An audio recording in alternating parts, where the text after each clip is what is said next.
Это новый внедорожник от УАЗа. Двухлитровый мотор на 224 силы, 8-ступенчатый автомат, полный привод. Но перед тем как рассказать все подробности, прошу вас подписаться на канал и поставить ваш царский лайк. За это в конце с меня не смешной анекдот. Также переходите в наши Рутуб, ВК и Телеграм каналы. На знаменитом Ульяновском автозаводе стартует серийное производство нового внедорожника. Ожидание осталось недолгим. Весь этот проект уже успели презентовать широкой публике в рамках выставки в Нижнем Новгороде. Разумеется, я не смог упустить шанс взглянуть на эту новинку вживую и разобраться, с чем же мы имеем дело на этот раз. Что это за внедорожник, как выглядит, на чем едет, какие технические решения использованы и насколько он соответствует современным требованиям. На выставке можно было рассмотреть автомобиль со всех сторон. Визуально он действительно производит впечатление. Крупный, мощный, внушительный. Сразу становится понятно, перед нами пикап.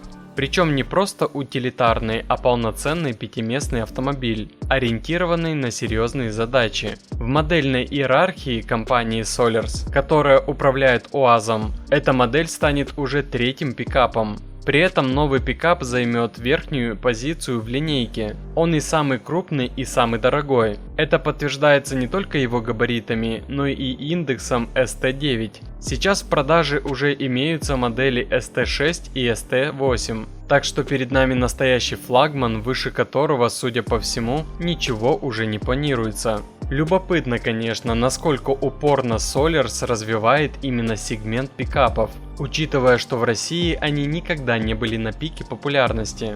Их всегда продавалось немного, в основном в корпоративном или узкоспециализированном сегменте, а в массовом доля была весьма скромной. Это не Америка, где пикапы считаются чуть ли не символом нации. У нас предпочтения традиционно тяготеют к кроссоверам и седанам. Тем не менее, давайте разбираться, чем этот пикап может привлечь аудиторию. А для тех, кто планирует сэкономить до 40% на покупке автомобиля, используя лазейку в утильсборе, рекомендую обратиться в Hot Car Online. Ребята поставляют автомобили с аукционов Японии и внутренних рынков Южной Кореи и Китая с полным набором услуг от поиска и покупки до отправки, оформления и доставки в ваш город.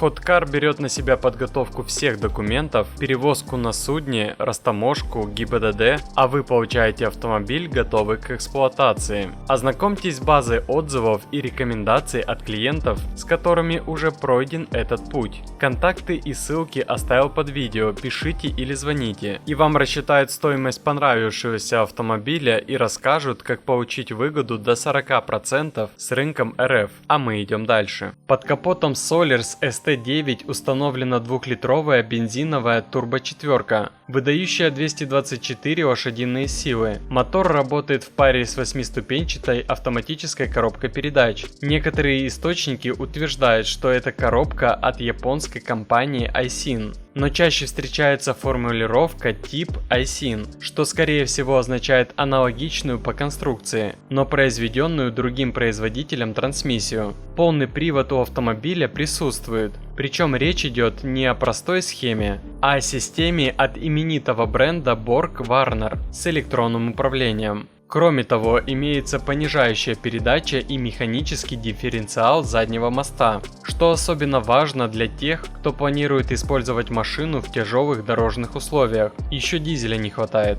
Конструкция автомобиля рамная, что само по себе уже говорит о серьезном внедорожном потенциале. Теперь немного о габаритах, ведь размеры у автомобиля внушительные. Длина составляет 5330 мм, ширина 1965 мм, а высота 1880 мм. Такой пикап вряд ли будет удобен для городской эксплуатации. Маневренность, ресурс разворота, проблемы с парковками в плотной застройке – все это стоит учитывать. Зато для сельской местности или езды по бездорожью вариант более чем подходящий. Особенно если учитывать внушительный дорожный просвет 210 мм, что позволяет уверенно преодолеть кочки, ямы и проселочные дороги. Снаряженная масса составляет 2 тонны. И это внушает доверие с точки зрения пассивной безопасности даже без учета всех систем, которые производитель возможно добавит в более богатые комплектации. Что касается оснащения, то здесь тоже есть на что посмотреть. Автоматический климат-контроль, приборная панель с 7-дюймовым дисплеем, мультимедиа с диагональю 10 дюймов и с сенсорным управлением. Передние сиденья регулируются с помощью электроприводов. Светодиодная оптика, люк, рейлинги на крыше – все это входит в стандартный набор. Для холодного времени года предусмотрен обогрев передних сидений, наружных зеркал и заднего стекла. Добавить бы еще обогрев ветрового стекла и руля, вот тогда был бы полный набор. Теперь, когда мы уже разобрались, что из себя представляет эта модель, самое время ответить на вопрос, откуда она вообще появилась у УАЗа. Ответ, как и в случае с многими другими российскими новинками последних лет, достаточно прост. Перед нами локализованная версия китайского пикапа JAC T9. Solers в данном случае пошел по привычному пути. Взяли готовую модель и адаптировали ее под российскую марку. Даже индекс ST9 подозрительно напоминает оригинальное название.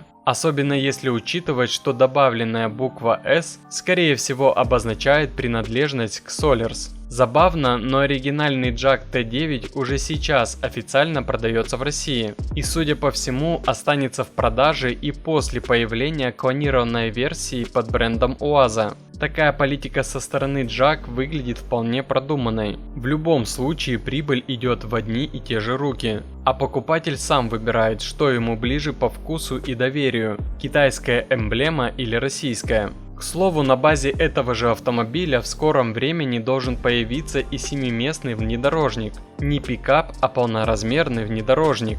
Уже сейчас его окрестили русским Прадо. Тот же передок, те же агрегаты, но вместо грузовой платформы крыша и дополнительный ряд сидений. Такой вариант вполне возможно окажется даже более востребованным, чем пикап. Что касается ценника, то официальная информация от Solers пока не поступала. Однако JAC T9 уже продается через российских дилеров по цене от 4 миллионов 449 тысяч рублей. Вряд ли стоит рассчитывать на то, что русская версия окажется значительно дешевле. Скорее всего, ценник будет примерно на том же уровне. И смысл его представлять на выставке, если он уже существует. Отдельно бы полочку сделали для нового шильдика. Все бы его рассматривали, восхищались новшеством, гордились, что наконец-то сделали что-то стоящее, свое. УАЗ за 3,5 миллиона рублей брать не будут, во всяком случае массово. Таких средств у простых людей на машину нет,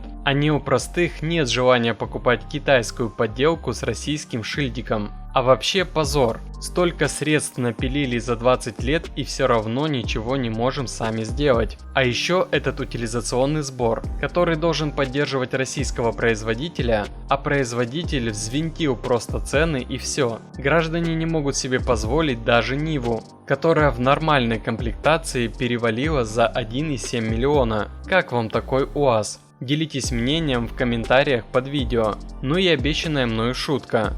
На очень грязной машине кто-то написал «помой меня». На следующий день автовладелец приписал внизу «не маленькая, сама мойся». А больше автоновостей, инсайдов и юмора вы найдете в наших Рутуб, ВК и Телеграм каналах, ссылки в описании.